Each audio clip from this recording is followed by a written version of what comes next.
Wherever you go, whatever you do, throw a little at it. Omax, Vest and Briefs. ஆப்பிரிக்க கண்டத்தில் சுமார் 20 கோடி பேர் வாழும் மிகப்பெரிய நாடு நைஜீரியா. இங்கு வடக்கு பகுதியில் இஸ்லாமியர்களும் தெற்கு பகுதியில் கிறிஸ்தவர்களும் வாழ்ந்து வருகின்றனர். வெவ்வேறு பகுதிகளில் இரு மதத்தினரும் வாழ்ந்து வரும் நிலையில் யார் பெரும்பான்மையினர் சிறுபான்மையினர் என்பதில் அவர்களுக்குள் கருத்து மோதல் நிலவி வருகிறது. இதன் காரணமாக நைஜீரியாவின் தெற்கு மாகாணங்களில் கிறிஸ்தவர்களை குறிவைத்து பயங்கரவாத தாக்குதல் நிகழ்த்தப்படுகிறது. கடந்த ஏப்ரல் மாதம் பிளேட்டோ மற்றும் பெனுவே மாகாணங்களில் ஈஸ்டர் பண்டிகை வழிபாட்டில் ஈடுபட்டிருந்த 240 கிறிஸ்தவர்கள் ஈவு இரக்கமின்றி கொல்லப்பட்டனர்.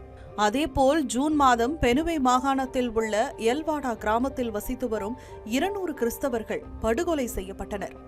ஆயுதமேந்திய தீவிரவாதிகள் கிறிஸ்தவர்கள் தங்கியிருந்த வீடுகளை குறிவைத்து எரித்ததில் 200 பேர் உடல் கருகி பலியாகினர். 2 மாத காலத்திற்குள் அடுத்தடுத்து நடந்த இந்த சம்பவங்கள் நாடு முழுவதும் பெரும் அதிர்வலையை ஏற்படுத்தியது. இந்த படுகொலை சம்பவங்கள் சர்வதேச அரங்கிலும் எதிரொலித்தது. குறிப்பாக பெரியண்ணன் நாடான அமெரிக்காவை மிகுந்த கோபத்திற்கு ஆளாக்கியது. இந்நிலையில் நைஜீரியாவில் கிறிஸ்தவர்கள் மீதான தாக்குதல் தொடர்ந்தால் அமெரிக்க ராணுவம் நேரடியாக களமிறக்கப்படும் என அதிபர் டிரம்ப் கடுமையான எச்சரிக்கை விடுத்துள்ளார். இது தொடர்பாக ட்ரூத் சமூக வலைதளத்தில் பதிவிட்டுள்ள அவர், நைஜீரிய அரசு கிறிஸ்தவர்களை பாதுகாப்பதில் தவறிவிட்டதாகவும் அமெரிக்கா இதை கைகட்டி வேடிக்கை பார்க்காது எனவும் காட்டமாக தெரிவித்துள்ளார். இதே நிலை தொடர்ந்தால் அமெரிக்கா வழங்கும் அனைத்து நிதி உதவிகளும் நிறுத்தப்படும் என்றும் எச்சரிக்கை விடுத்துள்ளார். அது மட்டுமல்ல, நைஜீரியாவில் அமெரிக்க ராணுவம் களமிறங்கினால் கிறிஸ்தவர்களின் உயிரை பறித்த ஒவ்வொரு பயங்கரவாதியும் உயிரை விடும் சூழல் ஏற்படும் என்றும் ட்ரம்ப் தெரிவித்துள்ளார்.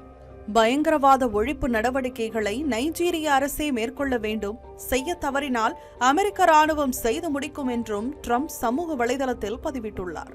இந்நிலையில் அமெரிக்காவின் குற்றச்சாட்டை நைஜீரிய அதிபர் போலா அகமது தினுபு திட்டவட்டமாக மறுத்துள்ளார்.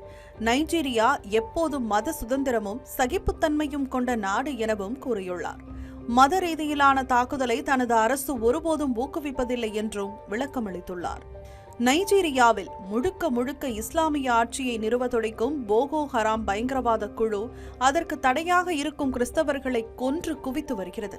இதனை கண்டித்து அமெரிக்க அதிபர் டிரம்ப் விடுத்துள்ள எச்சரிக்கை சர்வதேச அளவில் பதற்றத்தை ஏற்படுத்தியுள்ளது.